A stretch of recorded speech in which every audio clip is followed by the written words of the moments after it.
Olá, hoje a gente vai mergulhar num assunto que está dando o que falar, a Lei Global Magnitsky dos Estados Unidos. E a possibilidade bem real, parece, de ser usada contra uma autoridade aqui do Brasil, o ministro Alexandre de Moraes, do STF.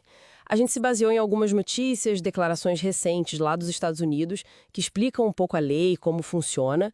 O nosso objetivo aqui é entender o que é essa lei, sabe? E quais seriam as consequências práticas se aplicassem mesmo ao ministro.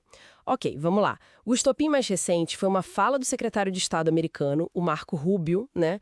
Isso foi numa audiência no Congresso deles, dia 21 de maio. Ele confirmou, respondendo a um deputado, o Corey Mills, confirmou que o governo americano está, sim, analisando sancionar o Moraes usando essa lei Magnitsky. E o Mills, bom, para justificar a pergunta dele, ele falou, e aqui é importante dizer, é a visão dele, né? Um alarmante declínio dos direitos humanos no Brasil, citou censura, perseguição política, até uma suposta iminente prisão do ex-presidente Bolsonaro. É o que ele alegou lá. Exato. E essa possibilidade toda, ela chama atenção porque a Lei Magnitsky, principalmente a versão global, de 2016, é uma ferramenta bem poderosa. Ela começou em 2012, sabe? Bem focada em autoridades russas. Tinha a ver com a morte daquele advogado, o Sergei Magnitsky. Mas aí, em 2016, veio a Lei Global Magnitsky. E aí sim ela ampliou para permitir sanções contra qualquer pessoa em qualquer lugar do mundo. Os motivos? Corrupção grave ou graves violações de direitos humanos.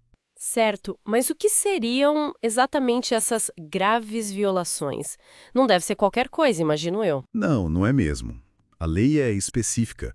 Fala em coisas como execuções extrajudiciais, tortura, desaparecimentos forçados, prisões arbitrárias que sejam sistemáticas, sabe? E também inclui punir quem impede o trabalho de jornalistas ou de defensores de direitos humanos, ou quem denuncia corrupção. E um ponto-chave, a aplicação. Pode ser por uma decisão administrativa do governo americano. Tipo, não precisa de um processo judicial lá nos Estados Unidos. Basta eles terem informações que podem vir de relatórios, da imprensa, testemunhos. Entendi a origem, os critérios, mas o que talvez assuste mais, explique a repercussão toda, são as punições, né? Falam até em pena de morte financeira. Isso é tipo um exagero da mídia ou o impacto é realmente pesado assim? Olha, não é exagero não. O impacto pode ser devastador mesmo. As sanções diretas são mais óbvias. Bloquear bens e contas nos Estados Unidos e proibir a pessoa de entrar no país. Mas o que pega mais é o efeito indireto, sabe? As grandes instituições financeiras, bancos internacionais, até Visa, Mastercard, como elas operam lá nos Estados Unidos, elas ficam proibidas de fazer qualquer negócio com a pessoa sancionada. Se fizerem, elas podem ser punidas também. Ou os diretores delas. Na prática, a pessoa fica isolada do sistema financeiro internacional. Nossa, isso explica bem o termo pena de morte financeira, então. E essa ferramenta já foi usada antes? Contra gente importante em outros países? Já sim, desde 2017, mais ou menos, no governo Trump, começaram a usar fora daquele contexto russo original. A gente viu casos contra autoridades da Nicarágua, inclusive o presidente do conselho eleitoral deles, por corrupção, fraude, também no Paraguai, contra o ex-presidente Horácio Cartes, gente na Guatemala, Belarus, Arábia Saudita, por causa do caso Khashoggi, enfim, vários lugares. Tem até um brasileiro na lista, por lavagem de dinheiro. E o ponto relevante para o nosso caso, já usaram contra gente do judiciário e autoridades eleitorais, como lá na Nicarágua. Pois é, então existe um precedente de uso contra o judiciário. Voltando para o caso do ministro Moraes, como que essa discussão lá nos Estados Unidos se conecta com as ações dele aqui, segundo as fontes que a gente viu? Olha, as fontes indicam que há um esforço claro para levar essa briga política brasileira para fora, né?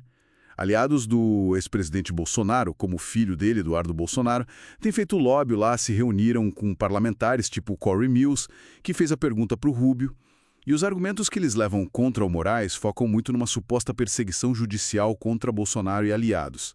E também criticam muitas decisões sobre plataformas digitais. Aquele bloqueio do X Twitter, por exemplo, o Rubio chamou de manobra para minar liberdades básicas.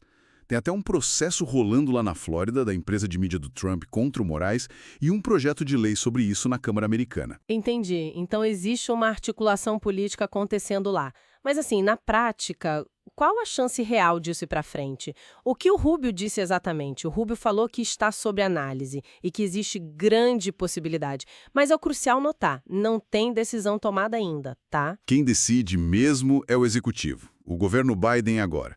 Não é o Congresso que aprova ou desaprova a sanção. E também existem níveis, né? Poderiam aplicar algo mais leve. Sei lá, só tirar o visto ou bloquear só bens que a pessoa por acaso tenha nos Estados Unidos. Isso teria pouco efeito prático se não houver bens lá. A sanção financeira global, essa sim, é a mais drástica de todas. Certo. Então, para a gente amarrar as pontas, temos essa lei americana, a Magnitsky, que é bem forte, foi feita para punir quem viola direitos humanos ou comete corrupção fora dos Estados Unidos. As consequências podem ser financeiramente paralisantes e agora o governo dos Estados Unidos confirma que está avaliando seriamente usar essa lei contra um ministro do STF do Brasil, o Alexandre de Moraes. Isso com base em alegações sobre as decisões judiciais dele e num contexto onde existe uma pressão política internacional vinda daqui do Brasil. É isso? Exatamente isso. E, bom, acho que isso deixa a gente com uma pergunta importante para refletir, né?